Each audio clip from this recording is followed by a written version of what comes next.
Hey guys, what's going on? It's Josh here with Take 'em TV, and today's video will be about arrow fletchings, reason why you should, reasons why you shouldn't, if you should mess around with them, and a little brief tutorial on how to fletch your arrows.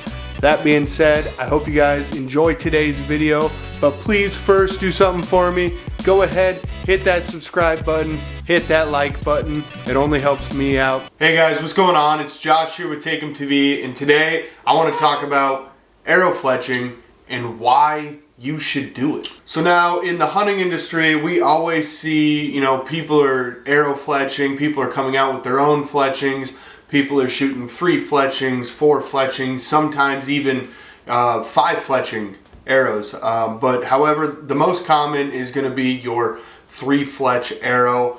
I know here in the last couple years, a big trend was 4 fletch arrows, just to try and get more stabilization out of your arrow. That's what it comes down to. So I just want to give you guys my 2 cents on it, and then here later in the video I'm actually going to show you what fletching jig I use and how I go about fletching my arrows. So when it comes to arrow fletching, really you have a couple options. You got you can go straight onto your arrow shaft right here. You can put a wrap on your arrow shaft like these bowing wraps. So what that's going to do is basically make it easier for you to refletch your arrows every year.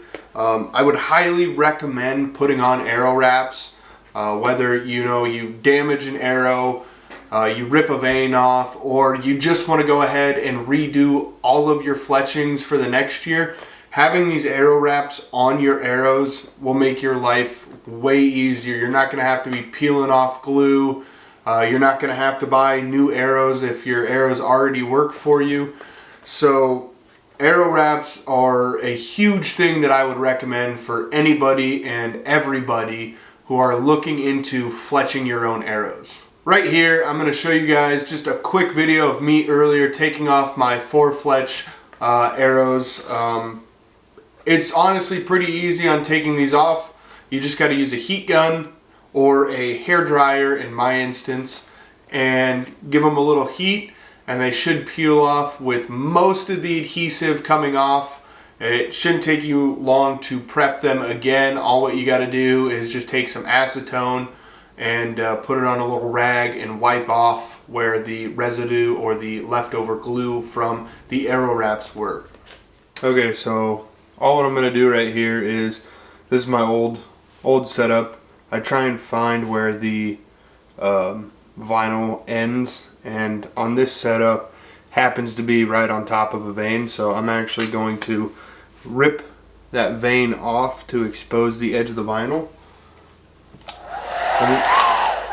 And then we're going to take your wife's, your girlfriend's, maybe your hair dryer, you never know, and we're going to set it on high and hot heat, and we're just going to hit this for about 15 seconds or so, and we're going to want to rotate the arrow as we go to let that vinyl heat up.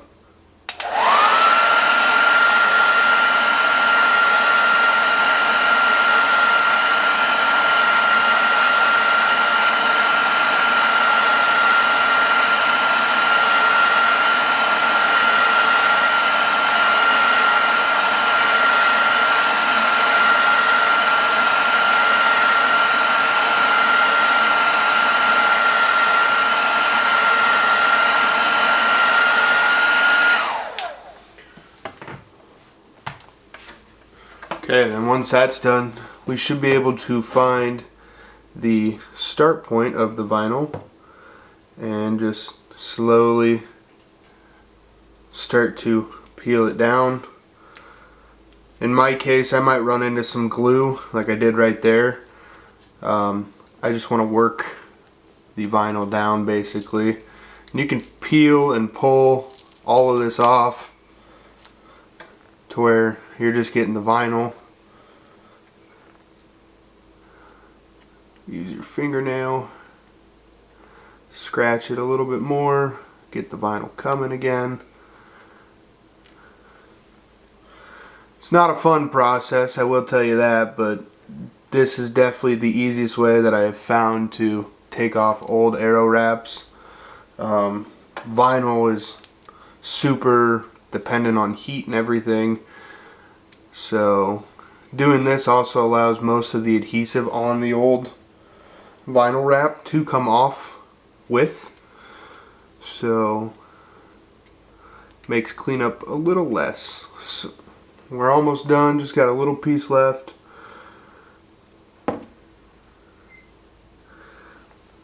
And there we go.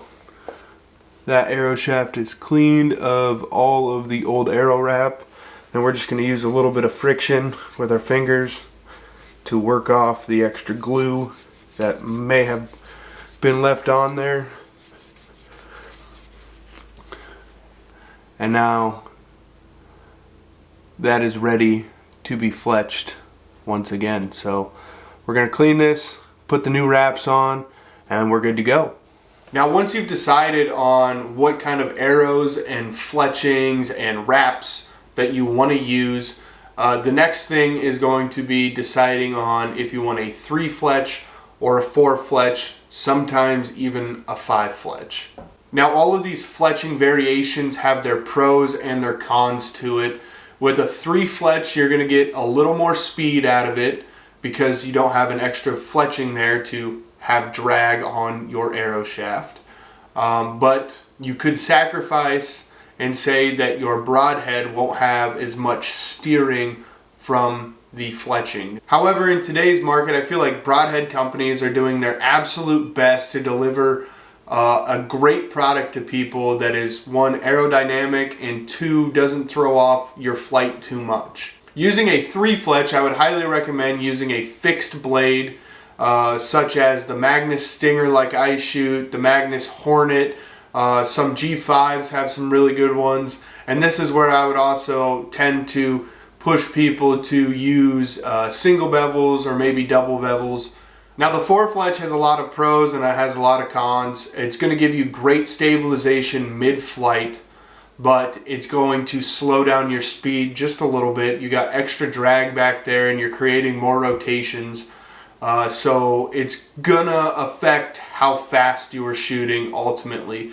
However, I would recommend a 4 fletch for shooting at longer distance because of that arrow stabilization mid-flight. Now when it comes to broadheads with your 4 fletch, you can pretty much shoot anything and everything, but this is where I would tend to lean towards when I was shooting a heavier grain broadhead. When you start getting up in those 150s, I know there's some companies out there with 200 grain broadheads. This is where I would recommend a 4 fletch fletching for your arrow. Having that stabilization, that steering in the back of your arrow when you have such a heavy front, I think it's a no-brainer honestly to go ahead and add a 4 fletch to your arrow. Now with a 5 fletch arrow, you're going to get insane amount of rotation on your arrow mid-flight. However, it is going to slow down your arrow pretty drastically. Where I see the 5 fletch most often is honestly when people are trying to shoot the long feathered veins, such as like with when they're shooting upland game, trying to bow hunt pheasants, or trying to bow hunt geese or ducks or whatever. They want something that's going to give their arrow a lot of stabilization mid-flight, but something that's going to slow it down to where it doesn't go super far. That's where I see the only benefit with a 5 fletch. I think they're called puff fletchings, something like that. I've seen them a couple times. I saw some guys using them hunting. They're actually hunting pheasants when I was younger, and it was honestly pretty cool to watch some guys try and shoot some pheasants with a bow and arrow. However, that is the only upside to a 5 fletch that I've ever seen. Okay, so once you've decided whether you want to go with a 3 fletch, 4 fletch, or 5 fletch for whatever hunting application you're going for, the next step would be for me, and like I recommended for you guys, to choose the wraps that you want to use. Now there's tons of companies out there that make and produce arrow wraps. There's all different sizes, all different colors, a bunch of different patterns. However, this year I decided to use the Boeing yellow, I think it's a 4-inch flat, or yeah, so this is a 4-inch arrow wrap. There's companies out there that make 7-inch ones. There's companies out there that make 3-inch ones. It's all up to you, whatever preference you want. I got these because it was easy for me to get them. They had them at my local archery shop, and they didn't cost me an arm and a leg. I think it was like $9 for these. It gave me a pack of 13. Moving on from there, you have to decide on what vanes you want to shoot. Now the next step for you to do is to choose which vanes you want. There's a ton of companies out there. I'm going to name a few. We got Boeing, we got AAE, and TAC. Those are the 3 that I've used before. I've glued all of those arrows up. This year I'm going to use the TAC drivers. These are the 2 3/4 inch driver vanes. They look pretty sweet. I've seen a lot of people using them here recently with some really good reviews. So that's what I'm going to go ahead and use this year. Last year I used the AAE Max Hunter vanes. Those worked great for me as well. They were super durable. I didn't have any problems during whitetail season last year, and they didn't give me any problems when I was up in the mountains of Colorado. So honestly, when it comes to vanes, it's completely up to you and what you want to use. So go ahead and do what you want. And finally, what you're going to need for doing fletchings is some kind of jig. So right here I have a Bits and Burger jig. I know there's some companies out there within the last couple years that have made some more friendly jigs. I'll say that. These Bits and Burgers are a little complicated. There's a ton of adjustment on them. You can do your 4 fletch, 3 fletch, and 5 fletch on these. You can tilt your arrow to get as much helical you want. You can order it in a straight clamp, a curved clamp, and so on and so forth. However, with these, they are a little finicky. They don't have like slots necessarily for your helical adjustment. So say you want to test out a 2-degree helical, you kind of have to do it on here and hope it's right. Like these adjustment knobs back here are, once you loosen them and turn it, it's very finicky in my opinion. However, there are some new jigs out there that are like slotted. When you want to change the adjustment, you pick it up and move it over to the next slot and it's set. Some of them are also giving you degree readouts for helicals and that kind of stuff. So whatever jig you want to use, I've just been using this Bits and Burger for the last 3 years and I've honestly loved it. I don't have any complaints with it. It's just the initial setup for you is a little weird. I also think that you can order it directly from Bits and Burger and have them set it up for a certain helical and stuff. If that's something you want to do, go for it. But like I said, you're going to need some kind of fletching jig right here.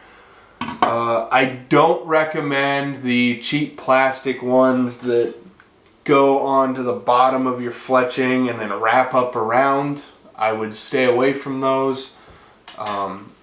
Get something that's quality, built well. Last but not least, what you're going to need is a glue and primer kit. So last year when I bought AAE fletchings, I bought their whole kit. So I got the AAE Max Bond kit. Came with some arrow wipes right here just to wipe them down real quick, make sure there's no grease on them before you go and fletch them up.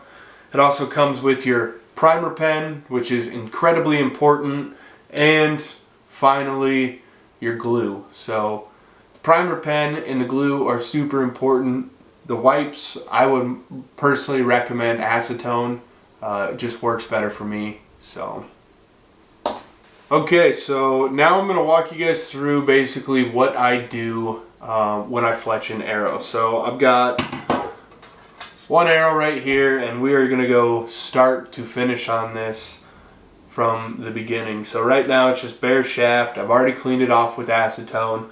we're going to go ahead, put an arrow wrap on it, and then I'm going to show you the process in which I fletch it. Alright, so I've changed up the angle so you guys can get a good side profile of this build. So right here, we got our bare arrow shaft. First thing we need to do is go ahead and put on the arrow wrap. What I recommend, a mouse pad.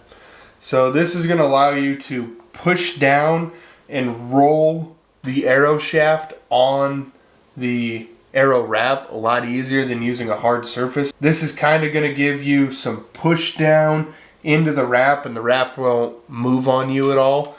Mouse pads, super cheap. You don't need to go buy some fancy rubber mat or anything.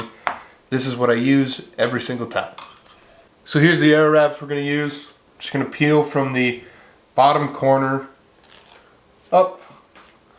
I'm going to set it down upside down on our mat right there, and we're going to take our arrow shaft and we're going to line up the back of the arrow against the back of the arrow wrap right here, and then I want to lean forward and look down the arrow to make sure that I have a consistent gap in between the wrap and the arrow.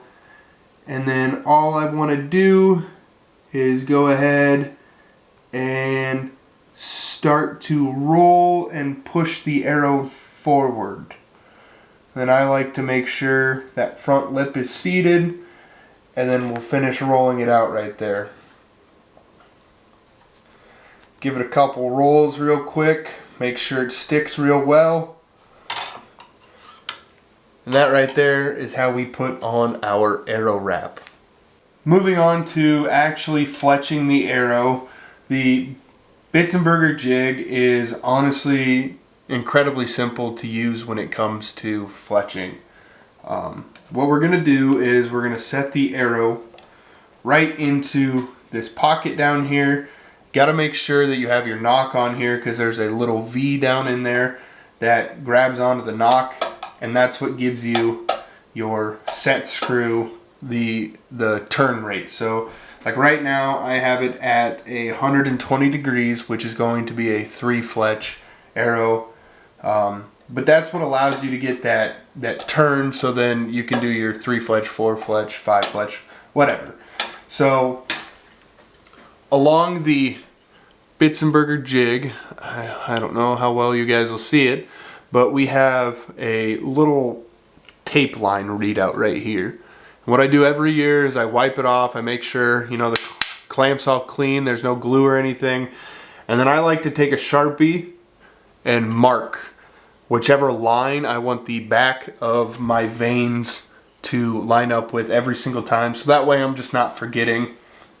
It's just a little step that I like to do every single year to make sure all of my veins are on in the same place.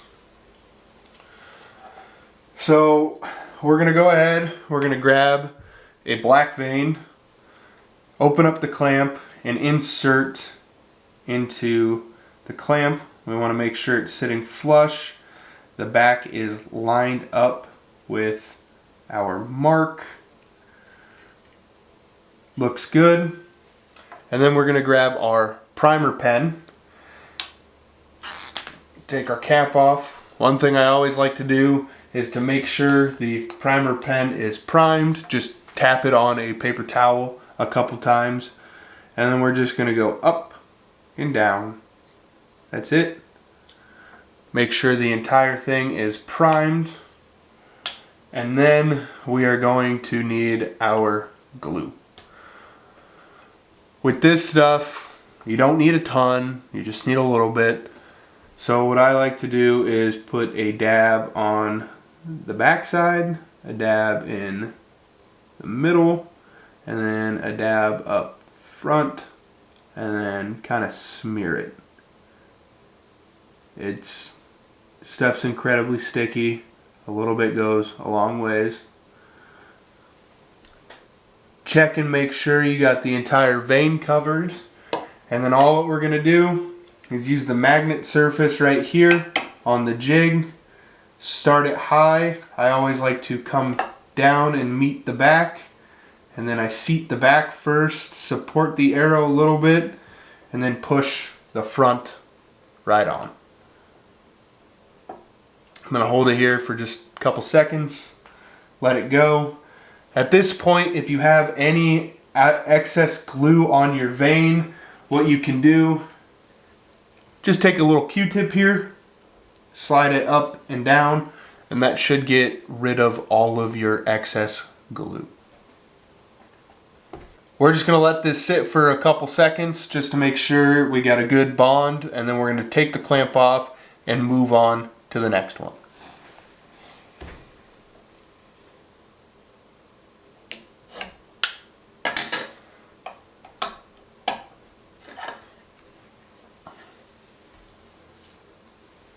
Now we're going to follow the exact same process. Once again, insert our fletching into our clamp.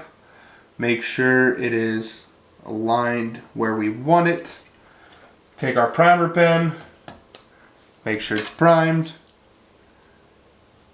Up, down, up, primed. A little bit of glue. 1, 2, and 3. Get a good smear on it.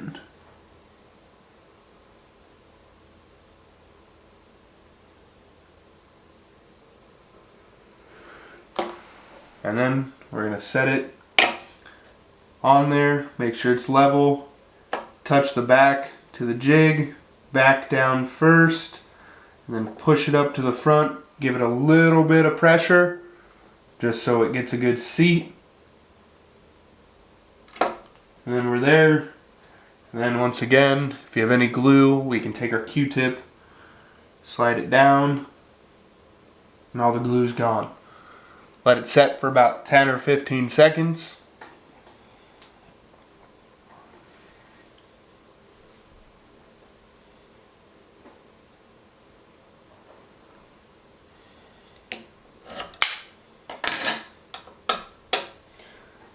Now we're moving on to the third one. So I always like to do a odd colored Fletch. It's just something I've always done. Set it in there. Make sure we're good. Grab our primer pen. Up, down, up. Primer's good. Take our glue right here.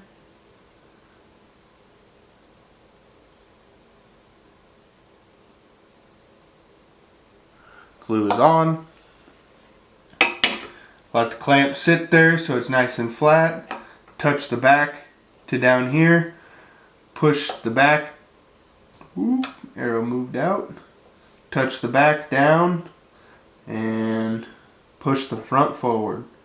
Hold for a couple seconds. Make sure it gets a good seat.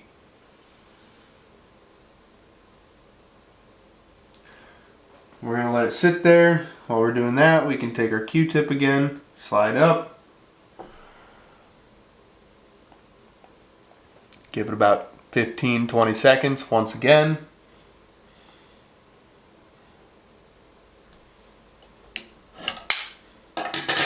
And just like that, we have fletched our own arrow.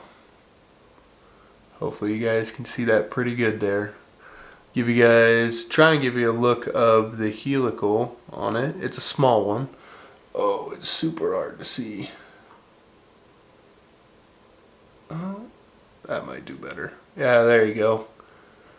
So you can see it has a small helical on there.